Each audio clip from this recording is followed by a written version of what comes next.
Anak Indonesia harus tumbuh sehat dan cerdas. Namun 1 di antara 3 balita tumbuh tidak optimal atau stunting. Stunting adalah kondisi gagal tumbuh pada balita akibat kekurangan gizi kronis di 1000 hari pertama kehidupan atau HPK.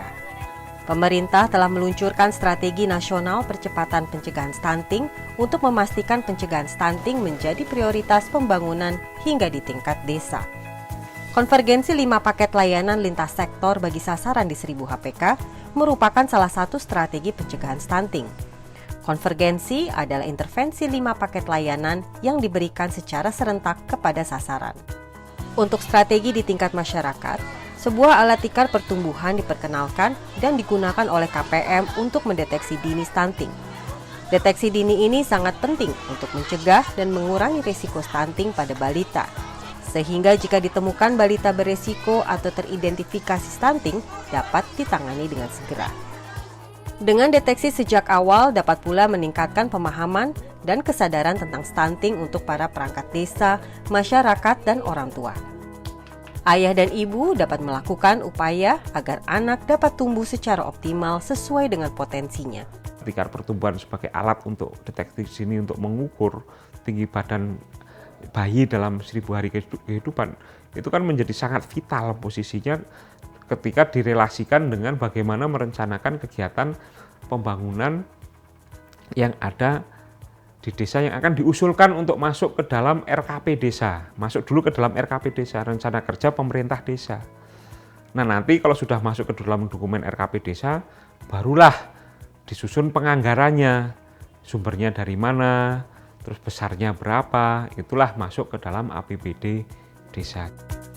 Oleh karena itu, KPM bersama Kepala Desa, Kader Posyandu dan Bidan harus memastikan semua posyandu dapat menggunakan tikar pertumbuhan dan diharapkan setiap posyandu memiliki 1 tikar pertumbuhan.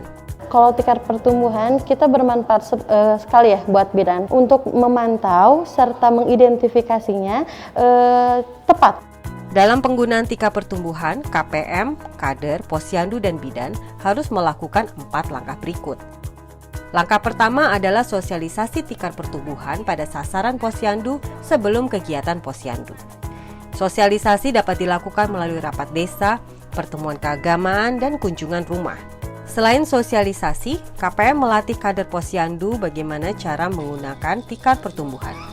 Langkah kedua adalah ketika kegiatan posyandu berlangsung di mana KPM bersama kader posyandu menggunakan tikar pertumbuhan.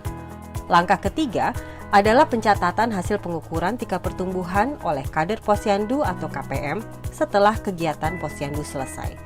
Dari laporan hasil pengukuran, desa dapat melihat sasaran yang teridentifikasi atau berisiko stunting.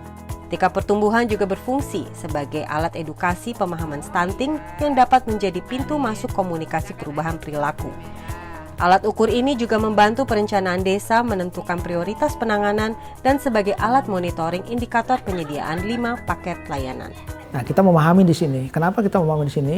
Karena pada saat anak sudah stunting, kita tidak bisa lagi memperbaiki setelah di atas 2 tahun. Nah, setelah 2 tahun, itu terjadi masa yang harus diperbaiki. Kalau yang ketemu tadi anak yang balita seperti ini.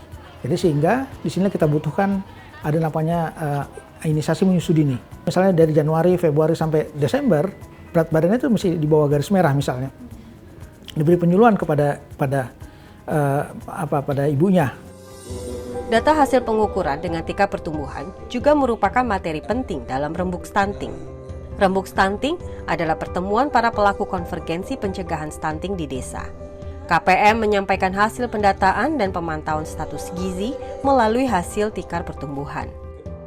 Dalam pertemuan ini, mereka juga menetapkan komitmen desa dalam pencegahan stunting yang kemudian dilanjutkan berkoordinasi dengan layanan teknis di tingkat kecamatan.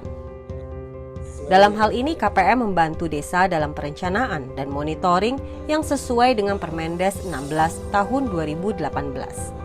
Bagi kami di Pandes, pemberdayaan manusia, peningkatan kapasitas ini jauh lebih penting. Dan ternyata kita bisa meyakinkan masyarakat, meyakinkan lembaga-lembaga desa yang ada di sini.